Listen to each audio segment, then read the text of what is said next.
Okay, während mein Computer gerade jeweils 100 Strategietests für diverse Währungspaare durchführt, die jeweils über 20 Jahre dauern, habe ich mir gedacht, ich nutze mal die Zeit und setze mich vor meinen Laptop, um dieses Video hier zum Thema Trading und Timing aufzunehmen. Denn bloß weil ein System automatisch funktioniert, bedeutet das nicht gleichzeitig, dass es auch automatisch immer mit allen Situationen umgehen kann.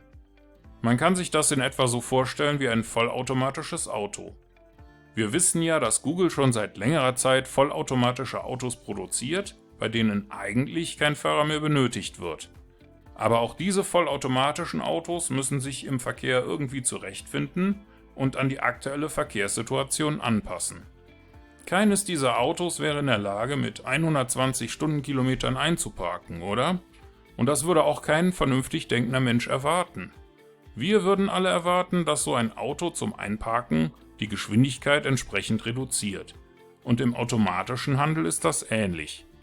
Da muss man in Krisensituationen auch in der Lage sein, sich an die aktuelle Handelssituation anzupassen. Es macht keinen Sinn, 200 Positionen an derselben Stelle zu eröffnen.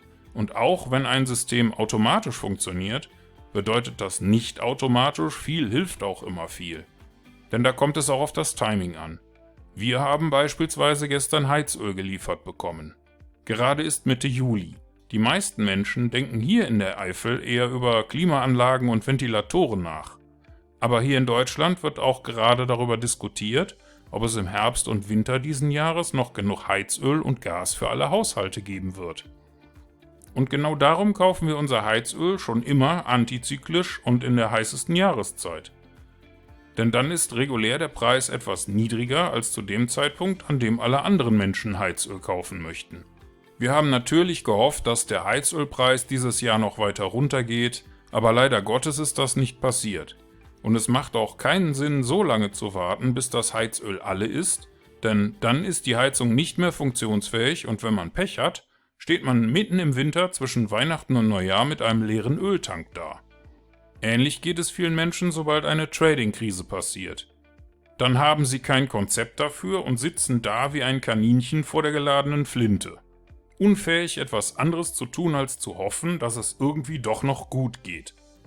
Sie haben eine Menge Vorstellungen davon, wie gut sie mit ihrem Trading zurechtkommen, wenn alles klappt, aber eigentlich kommt es eher darauf an, ob man in der Lage ist, die nächste Krise auch zu überstehen.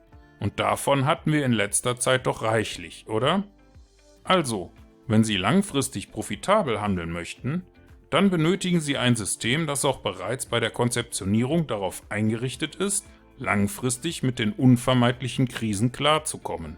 Und das bedeutet, Sie müssen jede Menge Zeit, Geld und Mühe investieren, um ein eigenes System zu erstellen oder ein anderes System für Ihre eigenen Belange entsprechend anzupassen.